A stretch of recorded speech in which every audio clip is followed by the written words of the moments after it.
newspaper is half of the preparation. Newspaper is half of the preparation.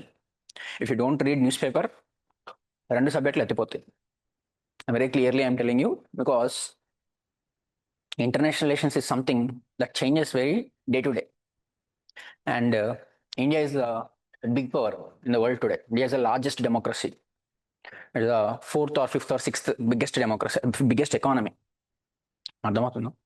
And also, India is a very big power in the world today. Very huge consumer market. It's the most populous country, 1.5 billion people. That is why it is important.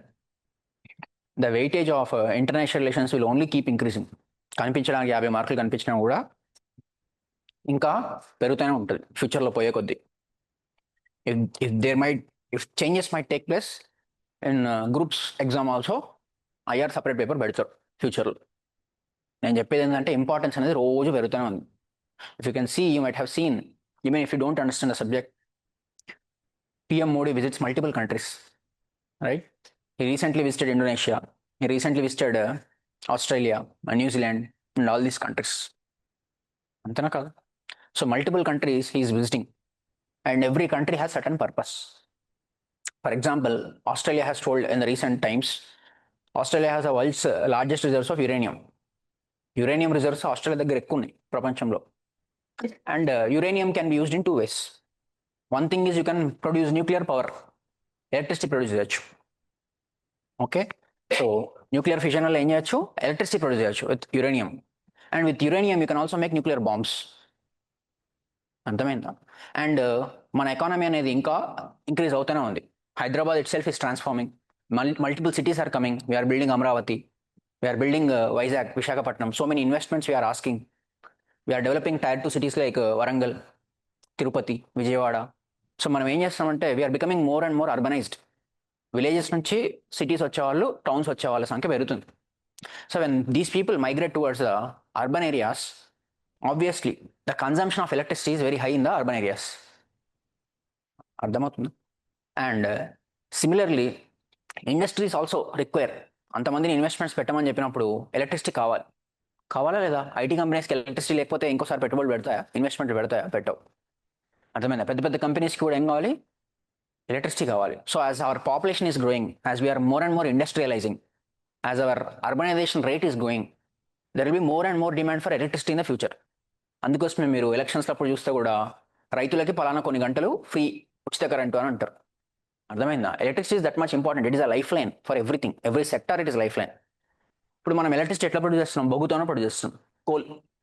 Coal వల్ల ఏమవుతుంది? Carbon emissions వస్తున్నాయి. Coal వల్ల ఏమవుతుంది? Carbon emissions వస్తున్నాయి. Solar, hydel power, వీటన్నిటి కూడా ఏంది కొన్ని లిమిటేషన్స్ ఉంటాయి. ఆ ఇన్ఫ్రాస్ట్రక్చర్ మన దగ్గర లేదు. సోలార్ ప్యానెల్స్ పెట్టాలంటే చాలా భూమి కావాలి, పెట్టాలా లేదా? సో విండ్ మిల్స్ ఏర్పాటు చేయాలంటే చాలా ల్యాండ్ కావాలి. అంత ల్యాండ్ మన దగ్గర లేదు. మనం ఏంది ఇంత చిన్న కంట్రీలో ఇంతమంది. అర్థమైందా? Density is very very high in this country. We can't afford the land also. Neither do we have that much of technology. Renewable energy అనేది చాలా సెన్సిటివ్ టెక్నాలజీ. మనకి ఇప్పటికి కూడా చైనా నుంచి ఇంపోర్ట్ చేసుకుంటాం చాలా things. So recently when mister Modi has gone to Australia, he signed uranium deal. Australia agreed to export uranium for us. అర్థమైందా? మనం ఒక టార్గెట్ పెట్టుకున్నాం 2047 కల్లా so and so amount of electricity fossil free ఉండాలని చెప్పి. ఫాజిల్ ఫ్యూయల్ ఫ్రీ అంటే petrol, diesel వాటి మీద డిపెండ్ అవ్వకుండా, కార్బన్ ఎమిషన్స్ లేకుండా, అర్థమవుతుందా, కార్బన్ న్యూట్రల్ ఎలక్ట్రిసిటీ జనరేట్ చేయాలని గవర్నమెంట్ ఒక టార్గెట్ పెట్టుకుంది, కొన్ని గిగావాట్స్. అర్థమైందా? బ్యాక్డ్రాప్ అది. ఒక ఆస్ట్రేలియా పోయిందంటే ఎందుకు పోయిండు? అందుకోసం పోయిండు. అర్థమైనా? మనకేం కావాలి? మనకి ఎలక్ట్రిసిటీ కావాలి. ఇంకా ఈ కంట్రీలో చాలా మందికి ఎలక్ట్రిసిటీ ఉండదు విలేజెస్లో. అర్థమైందా? So demand for electricity is very very high. అది one of the simplest example. Recent times there is a war going on in Middle East. As simple as that. A war is going on in the Middle East and few countries are fighting. Israel, America and Iran. అర్థమవుతుందా? Israel మొత్తం అల్లకల్లోలం అయిపోయింది, I mean Iran. And Middle East మొత్తం కూడా okay. So అంతా disturb అయిపోయింది అనమాట situation అనేది. So if you have to know, India imports nearly 88% of it's Faasil fuel from foreign countries. మన దగ్గర పెట్రోల్, డీజిల్ లేదు. మనం ఏం చేస్తాం? Crude oil predominantly Arab countries నుంచి తెచ్చుకుంటాం మనం. ఎందుకంటే అరబ్ కంట్రీస్ ఓవర్ నైట్గా రీచ్ అవ్వడానికి మేజర్ రీజన్ ఏంది? Fossil fuels. సౌదీ కానీ యుఏఈ కానీ ఈ కంట్రీస్ దగ్గర ఏముంది? Petrol and diesel in abundant amounts and also gas. అర్థమైందా? ఆ దేశాల దగ్గర ఈ రిసోర్సెస్ ఉన్నాయి. పెట్రోల్, డీజిల్ గవర్నమెంట్ మనకి ఇవ్వకపోతే ఏమవుతుంది? మీరు ఇటు ఇన్స్టిట్యూట్కి వచ్చి కూర్చోరు. అర్థమైందా? ర్యాపిడో ఉండవు, బండ్లు నడవు, ట్రాన్స్పోర్టేషన్ డిస్టర్బ్ అయిపోతుంది, ఇండస్ట్రీస్ డిస్టర్బ్ అయిపోతాయి. అర్థమవుతుందా? ప్రతిదానికి క్రూడ్ ఆయిల్ అనేది బ్యాక్ బోన్ అన్నమాట ఎకనామిక్. ట్రాన్స్పోర్టేషన్ అనేది it will come to halt. Where are we getting? We are importing nearly 88% of our fossil fuel from foreign countries. So అక్కడ వాళ్ళు కొట్టుకుంటే ఇక్కడ మనకి గ్యాస్ సిలిండర్లు అయిపోయినాయి. అర్థమైందా? That is a link. అక్కడ వాళ్ళు అనుకుంటే ఇక్కడ మనకి ఫాజిల్ ఫ్యూయల్ పెట్రోల్ అనేది కొన్ని రోజులు పెట్రోల్ బంకులు బంద్ అయిపోయినాయి. అయినా లేదా పెట్రోల్ షార్టేజ్ వచ్చింది మనకి, వచ్చిందా లేదా? So this is the link you have to understand. అక్కడ ఎవడో వాడు అనుకుంటే మనకేమైంది? ఇక్కడ ఇక్కడ మనకి ఎఫెక్ట్ పడుతుంది. అర్థమవుతుందా? So that is why middle eastern region is very very important for us. Not only that, you can see multiple Indians are living in Dubai these days. Many people are living in Dubai. They go for works, they go for education and multiple purposes. Nearly 1 crore Indians are living in Middle Eastern countries. The safety and security of 1 crore Indians. అర్థమైందా? మీరు బయటికి పోయినప్పుడు ఏం చేస్తారు? Job కోసం పోతే అమెరికాకో లేకపోతే యూరోప్కో ఎక్కడన్నా పోతే ఏం చేస్తారు? డబ్బులు సంపాదిస్తారు. సంపాదించి ఏం చేస్తారు? సంపాదించి అంతా మీరే ఖర్చు పెట్టుకుంటారా? మన ఇండియాకి పంపిస్తారు? ఇండియాకి పంపిస్తారు, అంతేనా కాదా? So that is the key and vital source of remittances. అర్థమైందా? ఫారిన్ ఎక్స్చేంజ్కి మీరు సిగ్నిఫికెంట్ కాంట్రిబ్యూట్ చేస్తారు. India is the country that earns highest amount of forex reserves, I mean with respect to remittances. అర్థమవుతుందా? బయట మన వాళ్ళు పనిచేసి మనకు పంపించే డబ్బుల్లో మనం చాలా ఎక్కువ అన్నమాట సంపాదించేది. వరల్డ్ వైడ్గా యాన్యువల్గా we get somewhere around $134 billion from people of Indian origin across the world. America పోయి సంపాదిస్తారు కదా, యూరోప్ పోయి సంపాదిస్తారు కదా, డాక్టర్లు, ఇంజనీర్లు వీళ్ళందరూ కూడా వాళ్ళు డబ్బులు పంపిస్తారు ఇక్కడ. అర్థమైందా? That is a very very vital source of forex reserves. ఆ ఫారెక్స్ రిజర్వ్ తీసుకొని మనం ఏం చేస్తాం? పెట్రోల్ కొనుక్కోవడం, లేకపోతే ఫర్టిలైజర్స్ కొనుక్కోవడం, ఇట్లాంటివన్నీ చేస్తుంది అన్నమాట గవర్నమెంట్. సో ఇప్పుడు మిడిల్ ఈస్టర్న్ కంట్రీస్లో నియర్లీ 1 కోటి మంది ఉన్నారు. To be precise exactly 9.7 million people. ఎగ్జాక్ట్గా 97 లక్షల మంది. కాకపోతే రఫ్గా చూసుకుంటే 1 కోటి మంది ఉన్నారు ఇండియన్స్. వాళ్ళంతా ఎంత ఎంత సంపాదిస్తున్నారు? $40 billion they send to India. $40 billion they send to India every year. ఎవరి మీద ప్రేమ ఎక్కువ ఉంటుంది? సంపాదించేవాడి మీద ప్రేమ ఎక్కువ ఉంటుంది. గవర్నమెంట్కి కూడా ఏంది? వాడికి ఏమైనా అయితే పైసలు రావని చెప్పేసి గవర్నమెంట్ కన్సర్న్ కూడా ఉంటుంది అనమాట. అర్థమైందా? So that is the one of the thing. And not only that, soft power. I was watching yesterday the news also. In 6 days, Spider-Man movie has collected $1 billion. In 6 days, Spider-Man movie has collected what? $1 billion. And in around 3 weeks, Odyssey movie has collected $1 billion. అర్థమవుతుందా? ఇండియాలో 200 కోట్లు collect చేసిందంట. అర్థమైందా చెప్పేది? ఎవరి డబ్బులు అది? మన డబ్బులు. ఏ సినిమా చూస్తున్నాం? హాలీవుడ్ వాళ్ళ సినిమా చూస్తున్నాం. ఎవరికి పోతాయి ఆ డబ్బులు? తెలుగులో పోతాయి. అర్థమవుతుందా? సాఫ్ట్ పవర్ అంటే ఏంది? Soft power is their ability to persuade, their ability to influence you, your choices, your tastes. నువ్వు వేసుకునే బట్టల దగ్గర నుంచి, నువ్వు చూసే కాంటెంట్ దగ్గర నుంచి, నువ్వు మాట్లాడే భాష దగ్గర నుంచి, నువ్వు తినే ఫుడ్ దగ్గర నుంచి, how these countries are influencing us. For example, people are eating French fries these days, people are eating pizzas these days.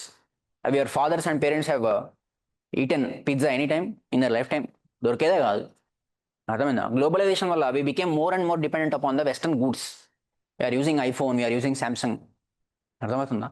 We are also wearing their kind of clothes, and also we are using their language increasingly, English.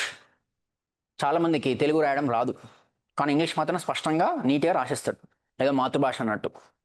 అర్థమవుతుందా? That is the amount of influence or the control that these countries have on us. See, those movies are Hollywood movies. And where are they generating the money? They are generating money in India. అర్థమవుతుందా? So that is soft power. And simplest example is even India has certain soft power. For example, yoga. Yoga is a Indian soft power. And also Indian movies, Indian cuisine. So all these things are also Indian version of soft power. అర్థమవుతుందా? So and also మనకి పక్క దేశాలతో టైస్ ఎట్లా ఉన్నాయి? ఇండియాకి పాకిస్తాన్కి టైస్ ఎట్లా ఉన్నాయి?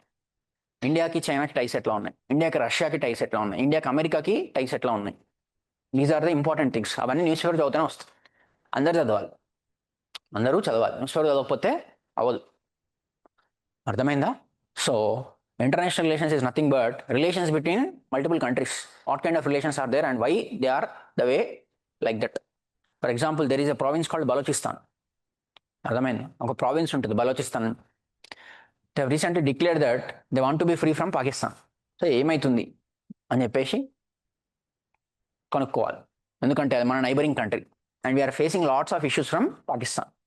సో మన చుట్టుపక్కల కంట్రీస్ ఏమవుతుంది, చుట్టుపక్కల జెన్జీ ప్రొటెస్ట్ నేపాల్లో కానీ బంగ్లాదేశ్లో కానీ ఎట్లయితుంది, దాని ఎఫెక్ట్స్ మన మీద ఏంది, ఇవన్నీ కూడా మనం అబ్జర్వ్ చేయాలి. అర్థమైందా? It will directly have an impact on you. అర్థమైంది? ఎక్కడో జరిగే యుద్ధము నీ పెట్రోల్ పైసల మీద ఇంపాక్ట్ పడ్డట్టు చుట్టుపక్కల ఉన్న దేశాల ప్రభావం కూడా ఇండియా మీద, ఇండియన్ సిటిజన్స్ మీద ఉంటుంది. So you have to know the bear minimum. అర్థమవుతుందా? రాకెట్ సైన్స్ ఏం కాదు, కానీ ఏం చేయాలి మీరు, ఏం చేయాలి, రెగ్యులర్గా న్యూస్ పేపర్ చదివి అప్డేట్ అవుతూ ఉండాలి. అండ్ న్యూస్ పేపర్ ఒక రోజులో అర్థం కాదు, ఇట్ విల్ టేక్ టైం. ఒక 4 months 5 months 6 months first you have to have that consistency. నీకు అర్థమవుతుందా అర్థం కావట్లేదా పక్కన విషయం, అది అవసరం లేదు. What you have to do is daily are you reading the newspaper or not, consistently. ఈవెన్చువల్గా అర్థమవుతుంది, ఏదో ఒక రోజు ఈవెన్చువల్గా మీకు అర్థమవుతుంది. అర్థమవుతుందా? ముట్టుకున్న ముట్టుకున్న ఫస్ట్ టైంకే న్యూస్ పేపర్ అనేది అర్థం కాదు. So newspaper is the backbone for international relations. International relations is never static. మొన్నటిదాకా మనకి చైనాకి టైస్ బాగుండేవి కాదు, గాల్వాన్ క్లాషెస్ అని అయినాయి. గాల్వాన్ క్లాషెస్ అని అయినాయి 2020 ఆ టైంలో. టిక్ టాక్ కూడా బ్యాన్ చేసిరు ఆ మధ్యలో, అయింది కదా. రిలేషన్స్ బాగుండేవి కాదు, మళ్ళీ ఈ మధ్యలో మళ్ళీ మంచిగా అయినాయి.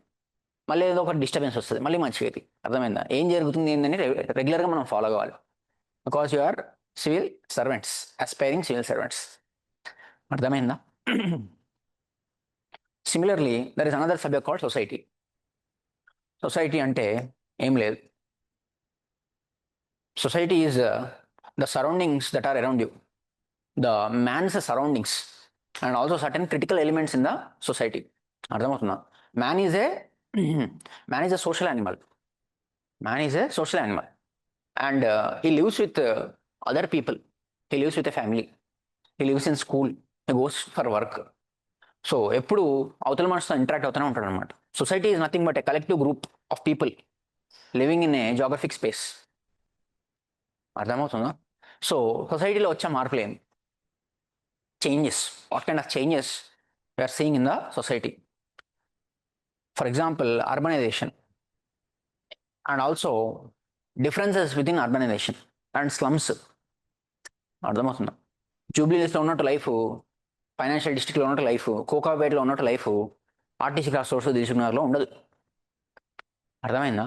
The people vary with respect to their thinking, their language, their choices, their taste, their opinions, their thought and all these things.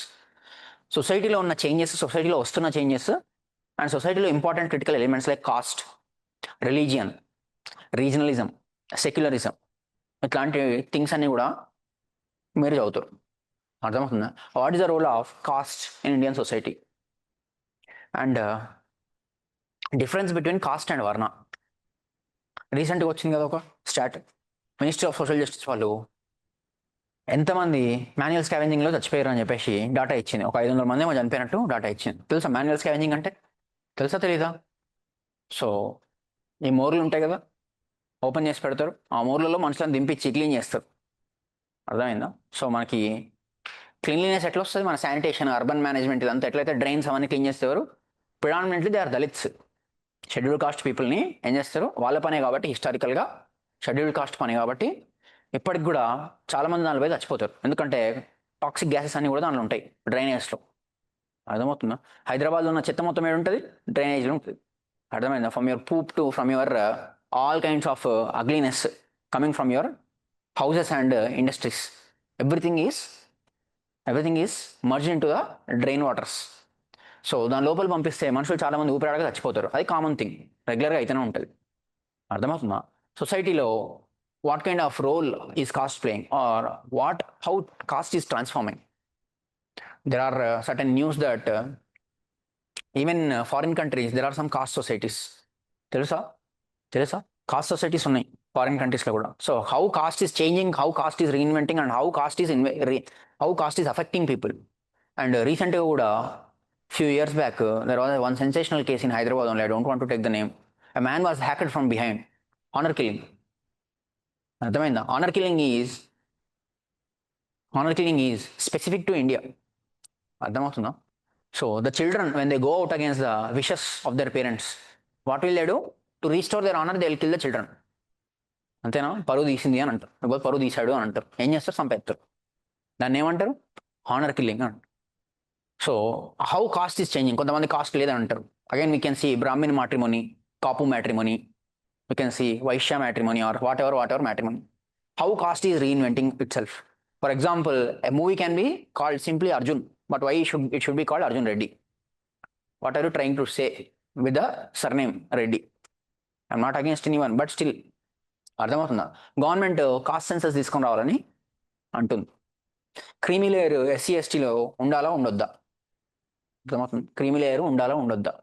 Similarly vertical distribution కాకుండా horizontal distribution of reservation. Horizontal distribution of reservation అంటే దళిత్స్లో కూడా 100 రకాల దళిత్స్ ఉంటారు. Schedule కాస్ట్లో కూడా 100 రకాల people ఉంటారు. Madiga, Mala, etcetera, Pasi and Chamar and, అర్థమవుతుందా? రకరకాల జనాలు ఉంటారు. ఒక్కొక్కరు ఆక్యుపేషన్ ఒక్కొక్కటి ఉంటుంది. అర్థమైందా? సో కొంతమంది చేపలు పట్టే పని చేస్తారు, కొంతమంది కళ్ళు గీత కార్మికులు ఉంటారు, కళ్ళు తీసే పనులు చేస్తారు, కొంతమంది యానిమల్ హైడ్ అంటే తెలుసు కదా, స్కిన్ ఆఫ్ యానిమల్, దాంతో డోలు అవి తయారు చేస్తారు కదా, డప్పు లాంటివి తయారు చేస్తారు కదా. సో అట్లాంటివి తయారు చేయడం కానీ, అండ్ కొంతమంది ఏం చేస్తారు? టాయిలెట్స్ క్లీన్ చేస్తారు, మరుగుదొడ్లు.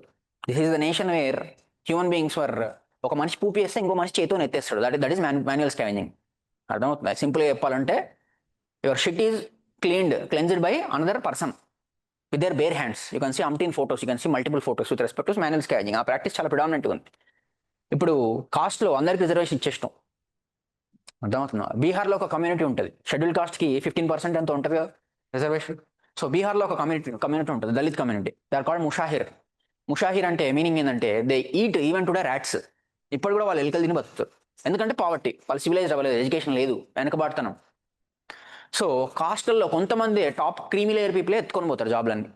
ఆ కాస్ట్లో కొన్ని అడ్వాన్స్డ్ సెక్షన్స్ ఉంటాయి. ఫర్ ఎగ్జాంపుల్ బీసీ రిజర్వేషన్ మీద ఒక కమిటీ వేస్తారు, జస్టిస్ రోహిణి కమిషన్ అని చెప్పేసి. బీసీలలో కూడా 100 రకాల క్యాస్ట్లు ఉంటాయి, సబ్ కాస్ట్ అన్ని. దాంట్లో కూడా కొన్ని క్యాస్ట్ మాత్రమే జాబ్లో అవన్నీ ఎత్తేసుకొని పోతున్నాయి అనమాట. సో అందరికి రావట్లేదు. బీసీలకు ఇచ్చిన రిజర్వేషన్ 27% అందరికి రావట్లేదు. సో అక్కడ వాళ్ళ ప్రపోర్షన్ బట్టి, వాళ్ళ బ్యాక్వర్డ్నెస్ బట్టి, వాళ్ళ లోపల కూడా వాళ్ళకి బీసీ రిజర్వేషన్ మళ్ళీ సబ్ కేటగిరీస్ చేయాలా వద్దా, ఆ డిమాండ్ పెరుగుతుంది. ఇప్పుడు దళిత్స్కి untouchable, Dalits are schedule caste are untouchable. But still a person facing stigma and untouchability who is cleaning animals or who is, అర్థమవుతుందా, చెప్పులు కుట్టేవాడికి ఇంకొక షిట్ క్లీన్ చేసేవాడికి డిస్క్రిమినేషన్ తేడా ఉంటుంది. వాళ్ళకే ఇచ్చుకోరు. కాస్ట్లలో ఉంటుందా ఉండదా? సబ్ కాస్ట్లలో మేము వాళ్ళకి ఏం, వీళ్ళకి, వాళ్ళు బీసీలే ఉంటారు కానీ వాళ్ళంటే వాళ్ళకే పడదు. అర్థమవుతుందా? There are Gouds, Mudiraj and whatever Yadavs and etcetera. So sub కాస్ట్లో కూడా మళ్ళీ మ్యారేజ్ అవ్వదు. కరెక్టేనా కాదా? ఏం కల్పించి చెప్పట్లేదు కదా, ఉన్నదే కదా. అర్థమవుతుందా? సో ఇట్లాంటి ఛాలెంజెస్ చాలా వరకు సుప్రీంకోర్టుకు పోతాయి. చాలా కేసులు వస్తాయి. ఫర్ ఎగ్జాంపుల్ రీసెంట్ టైమ్స్లో there is this person called Chintada Anand. ఒక కేసు అయింది. ఆయన he's a pastor, he's a Dalit, he converted into Christianity, he became a pastor. కానీ విలేజెస్ రైట్. సో విలేజెస్ ఎట్లుంటుంది, క్యాస్టిస్ట్ నేమ్ యూజ్ చేసి ఆయనని తిట్టారనమాట. దళిత్ దాని మీద అబ్యూజ్ చేశారనమాట. ఆయన కేసు వేశాడు ఆంధ్ర హైకోర్టులో. నన్ను prevention of SC ST atrocities act కింద వీళ్ళ మీద కేసు పెట్టండి. ఎందుకు నన్ను దూషించారు, ఎట్లా దూషించారు, నా కులాన్ని ఆధారంగా దూషించారు, దాని మీద కేసు పెట్టండి అంటే అప్పుడు ఆంధ్ర కోర్టు ఏమని చెప్పిందంటే, నువ్వు కన్వర్ట్ అయిపోతే, once you convert you lose your caste, then how can you claim yourself as Dalit అని. అది ఆంధ్ర హైకోర్టు అంది. సుప్రీంకోర్టు కూడా అదే అంది. సుప్రీంకోర్టు కూడా ఏమంది, ఇస్లాంలో కానీ క్రిస్టియానిటీలో కానీ కాస్ట్ అనేది లేదు. సో నువ్వు దళిత్ కాదు, నువ్వు ఇప్పుడు క్రిస్టియన్ అని చెప్పింది అనమాట. బట్ ఆన్ ద గ్రౌండ్ అట్లా ఉంటుందా? కేరళలో we can see multiple honour killings. Upper caste person Christian and lower caste Christian, when they love each other and try to get married, they are killed and Kerala. On the ground వేరే ఉంది. శ్మశాన వాటికలు different ఉంటాయి.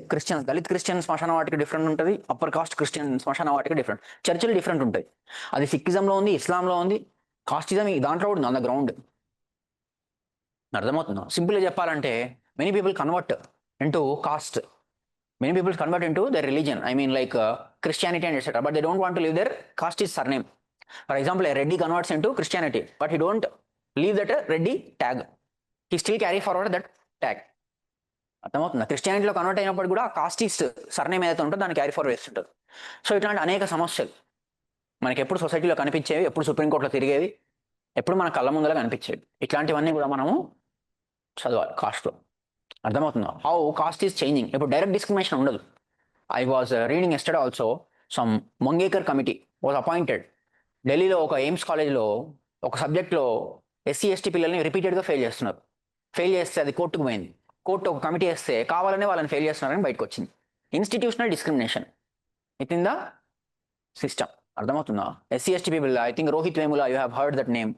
అర్థమవుతుందా? Payal Tadvi university క్యాంపస్లో ఎట్లా discrimination ఉంటుంది, how they are committing suicides and all this things. అర్థమవుతుంది. And also women role, feminism, changing role of women. ఒకప్పుడు ఉమెన్ అంటే ఏంది? She was confine to her domestic issues. She was confine to, ఒకప్పుడు ఎట్లా ఉండదు, మన నాయనమ్మలు అమ్మమ్మలు ఉన్న టైంలో కిచెన్లో పని చేసుకోవడం, ఇల్లు దాటకుండా ఉండడం. She is the head of the home. Everything she used to worry about. Grandfather or father used to go out and he used to earn, but she never used to step outside. If she wants something, she used to ask her husband, that's all. అర్థమవుతుంది. But today women are equally educated, women are equally earning. So how the role of changing role of women has changed the family system. Nuclear families వచ్చినాయి. ఒకప్పుడు joint family ఉండేది కాదు. ఎక్కడ చూసినా కూడా మీకు కనిపిస్తా తరతరాలన్నీ ఒక ఇంట్లో ఉండడం అట్లా కనిపిస్తుంది. ఇప్పుడు grand father, great grand father, తర్వాత కజిన్స్, బాబాయిలు, పిన్నులు అవును ఉంటారు కదా. ఆ సెటప్ ఏంటి నాకు అనిపిస్తుంది. ఇప్పుడు ఒక 20 years బ్యాక్, ఒక 30 years బ్యాక్ అది కామన్. అర్థమవుతుందా? సో అది కామన్, ఇప్పుడు లేదు అట్లా. Similarly LGBTQ rights, transgenders and there rights. So there is first, I think Menaka Guruswamy is the first MP, first female lesbian MP to sit in the parliament. Also, Rajya Sabhalo, she's more educated, far more educated. Sam Altman, ChatGPT founder, he's a gay. Apple ex-CEO Tim Cook, he was a gay. అర్థమవుతుందా? అట్లా చెప్పుకుంటూ పోతుంటే వాళ్ళ role అనేది సొసైటీలో ఈరోజు రేపు acceptability చాలా పెరుగుతుంది. People can enter in to same sexual relationship and how are their rights protected. అర్థమైందా?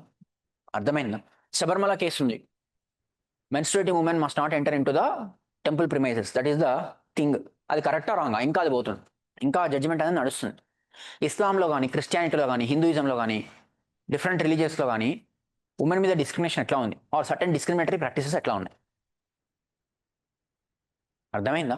మన చుట్టూ సొసైటీలో ఉండేది ఏంది? మతం, కులం, అర్బనైజేషన్, ఉమెన్, ఫ్యామిలీ సిస్టమ్, మ్యారేజ్లో కూడా ఎల్జీబీటీక్యూ మ్యారేజ్ వస్తున్నా లేదా? చూసిర్రా? ప్రైడ్ మార్చులు జరుగుతున్నాయి. వాళ్ళంతమంది ఉన్నారని అప్పుడే తెలుస్తుంది. Pride, LGBTQ dating sites, LGBTQ circles, మారుతుంది కాలం, ఒకప్పట్లో లేదు. ప్రీమ్యారిటల్ సెక్స్, అర్థమవుతుందా? Okay, challenges coming out of premarital live in relationships. అర్థమవుతుంది. ఒకప్పుడు లివ్ ఇన్ రిలేషన్షిప్ అనేది అంత సీన్ లేదు, ఇప్పుడు అది normal. It is going to be more and more common. Silver divorce or silver marriages, 60s 50sలో divorce తీసుకోవడం. People like AR Rahman has divorced recently. Aamir Khan got married recently at the age of 60. అర్థమవుతుందా? So జుట్టు నెరిసిన తర్వాత పెళ్లి చేసుకునే వాళ్ళు, జుట్టు నెరిసిన తర్వాత విడిపోయేవాళ్ళు. అర్థమవుతుందా? ఇవన్నీ సొసైటీలో వచ్చే చేంజెస్. ఒకప్పుడు మ్యారేజ్ అంటే మనం ఎట్లా ఊహించుకునేటోళ్ళం? ఒక 20, ఒక 18, ఒక 25 ఆ ఏజ్ గ్రూప్లో ఉన్న మ్యాన్ కానీ ఫీమేల్ కానీ మ్యారేజ్ చేసుకుంటే దాన్ని మ్యారేజ్ అనేటోళ్ళం. ఇప్పుడు ఎల్జీబీటీక్యూ మగవాళ్ళని పెళ్లి చేసుకోవడం, ఆడవాళ్ళని పెళ్లి చేసుకోవడం. అర్థమవుతుందా? లేట్ మ్యారేజెస్ చేసుకోవడం ఆర్ ఏజ్ గ్యాప్ మ్యారేజెస్. అర్థమైంది?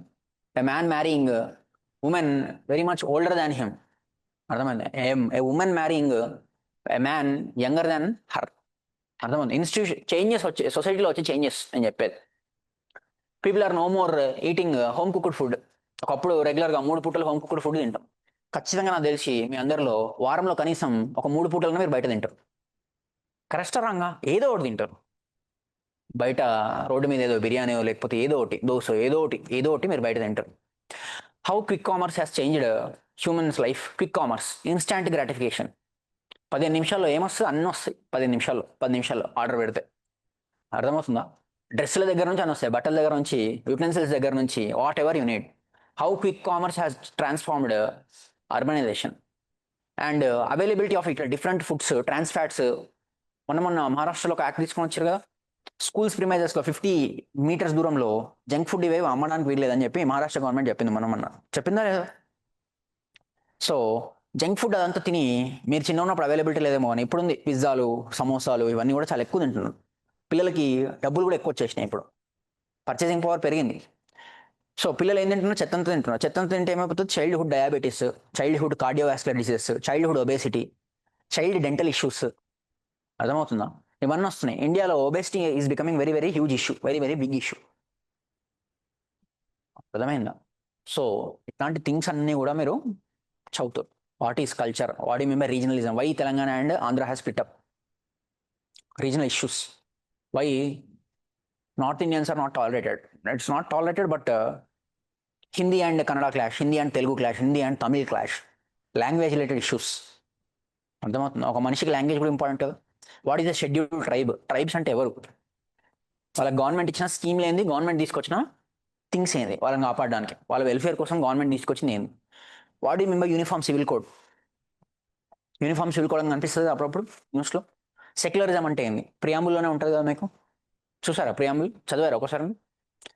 సో ప్రియాంబుల్లో ఉంటుంది సెక్యులరిజం అనేది. So what you mean by secularism? India is a secular country. India does not have any religion. Pakistan ఏమంటారు? Islamic republic of Pakistan, because Pakistan has a religion for the state. దేశానికి ఒక religion ఉంది, మన దగ్గర దేశానికి లేదు religion. We are simply republic of India. అర్థమవుతుందా? Islamic republic of Pakistan అంటారు అందుకోసం దాన్ని. అర్థమైందా? Similarly Afghanistan also Islamic emirate of Afghanistan. Similarly Saudi Arabia and Iran also. How a secular country is different from those countries? How Indian secularism is different from Western secularism, particularly French secularism? అర్థమైందా? States intervention into religious things, religious matters. కొంతమంది ఏమంటారంటే అది మా belief system, చెప్పడానికి supreme court ఎవడు? అమ్మాయిలు enter అవ్వాలా అవ్వద్దా అని చెప్పడానికి నువ్వేవాడు? నీకేం తెలుసు? అవి మా ఆచారాలు, మా మతాలు, అవన్నీ ఏలు పెట్టడానికి నువ్వేవాడు? Who are you to step in to the religious matters అని చెప్పి సుప్రీంకోర్టు అప్పుడప్పుడు క్వశ్చన్ చేస్తుంది. అర్థమవుతుందా? సుప్రీంకోర్టు ఇంటర్ఫియర్ అవ్వడమా, అవ్వచ్చా అవ్వద్దా అట్లాంటి మ్యాటర్స్లో? సుప్రీంకోర్టు ఏమని చెప్తుంది? బాబు నువ్వు మతం పేరిట మూఢనమ్మకాలు ఫాలో అవుతూ జనాల్ని హింసిస్తుంటే రాజ్యాంగం మాకు అది చెప్పదు, చూసుకుంటూ కూర్చోమని. రాజ్యాంగం ఏం చెప్తుంది మాకు? సుప్రీంకోర్టుకి ఇంటర్వ్యూన్ అయ్యి ఆ మనిషి ఫండమెంటల్ రైట్స్ కాపాడు అని అంటుంది. నువ్వు ఒక దళితుని డిస్క్రిమినేట్ చేసి వాడిని కొట్టేసి వాడిని చంపేసి అవునులే అది కుల వ్యవస్థలో నార్మల్లే అని చెప్పి మేము చూసుకుంటూ ఉండలేము. ఆర్టికల్ 17 అనేది ఒకటి ఉంటుంది, అన్టచబిలిటీ అని చెప్పి. వాళ్ళకు కూడా ఫండమెంటల్ రైట్స్ ఉంటాయి. They are also citizens of India. So వాళ్ళని కూడా కాపాల్సిన బాధ్యత ఎవరిది? జ్యుడిషియరీ. రాజ్యాంగం వాళ్ళకు కూడా హక్కులు ఇచ్చింది. ఉమెన్కి ఏమని చెప్పారు? Based on her menstruation, based on her biology, discriminating her is not acceptable. It violates the article 14, right to equality. అర్థమైందా? రైట్ టు ఈక్వాలిటీ ఉంటుందా లేదా? చట్టం ముందు అందరం సమానం, అమ్మాయి అయినా అబ్బాయి అయినా. Just because a woman is menstruating, how can you discriminate her? That is the point of Supreme Court. And also Supreme Court says that నీకు ఎట్లాగైతే ఒక అబ్బాయికి freedom of religion and worship ఎట్లయితే రైట్ ఉంటుందో అమ్మాయికి కూడా అంతే ఉంటుంది, తన పాటించే మతాన్ని ప్రే చేసుకోవడానికి. How can you stop her? So we will intervene అని చెప్పి సుప్రీంకోర్టు ఇంటర్ఫియర్ అవుతుంది. ఇప్పుడు చెప్పిన కాన్సెప్ట్స్ అని కూడా మనం బిగ్గర్ స్పెక్ట్రంలో, బిగ్గర్ స్కేల్లో చదువుతాం. ప్రతిదీ కూడా డీటెయిల్గా చదువుతాం అంతే. అర్థమైందా? కానీ రోజు వచ్చే మార్పులు, Amitabh Bachchan's wife is there. What is her name? Jaya Bachchan ఉంది కదా. అమితాబ్ బచ్చన్కి ఒక కొడుకు, ఒక కూతురు పెద్ద ఆమె. అమితాబ్ బచ్చన్కి ఒక మనవరాలు, కూతురికి పుట్టిన మనవరాలు. She's around 30 years old, something like that. And Jaya Bachchan told that I told my granddaughter that you must never get married, there is no point of getting married.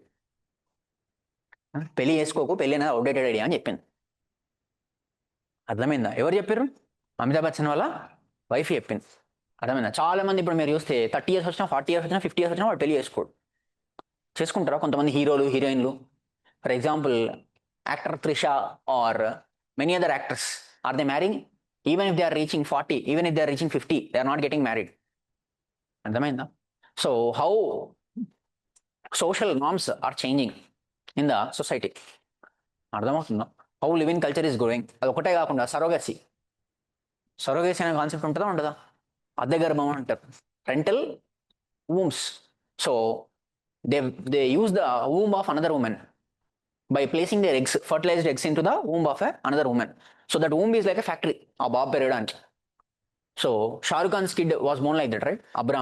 Abram was born as a surrogate kid. Similarly, Nayanthara's 2 children were born as surrogate children. అర్థమవుతుందా? So things అట్లా change అవుతున్నాయి. How science is transforming, how modernisation, gadgets. అర్థమైందా? అర్థమైంది. ఒకప్పుడు human beings they were dependent upon each other. If your husband is there then only you can go out at night. If your husband is there you can ask him for getting somethings to home. ఏదైనా కావాలంటే మీ husband చెప్తే వచ్చేవాడు. Human relations were dependent upon they were formed upon dependency. ఒక dependency ఉండదు ఫ్యామిలీలో. అందుకోసమే human bondings అనేవి చాలా స్ట్రాంగ్ ఉండేవి. కానీ ఇప్పుడు ఏమైతుంది, హస్బెండ్ ఉండాల్సిన అవసరం లేదు. You can book Uber, that fellow will drop you anywhere you want.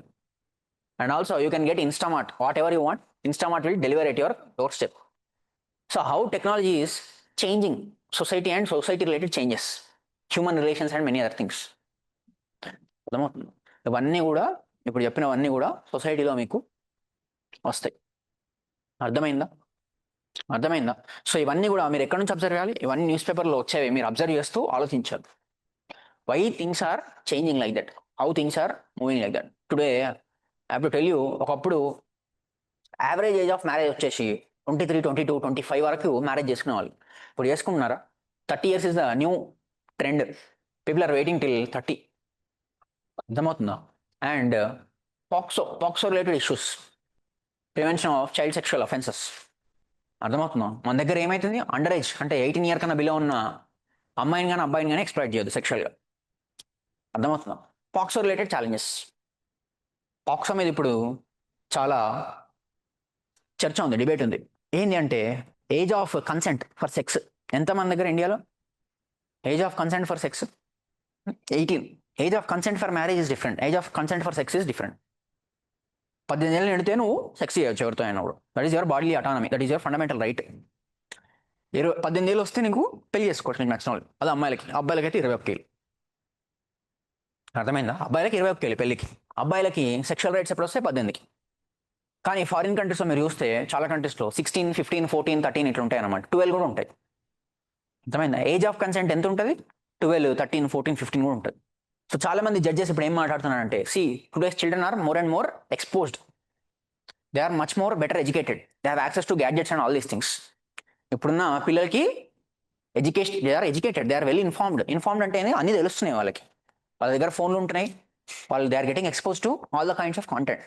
They are early matured, they are quickly matured in comparison to our generation. So don't you think the age of consent must be move to somewhere around 16. ఇంకొంతమంది ఏమంటారంటే 16 ఉంటే human trafficking easy అవుతుంది, 16 ఉంటే sexual exploitation of minors ఇంకా increase అవుతుంది అని చెప్పి కొంతమంది అంటారు. ఇంకొంతమంది ఏమంటారంటే just by having sex with a minor girl you cannot term it as a rape. There have been instances where minor girls వాళ్ళకే వాళ్ళుగా లవ్ చేసి 18 ఏళ్ళు 19 ఏళ్ళు నిండిన అబ్బాయిలతో వాళ్ళు పెళ్లి కూడా చేసుకున్నారు అనమాట. అర్థమైందా?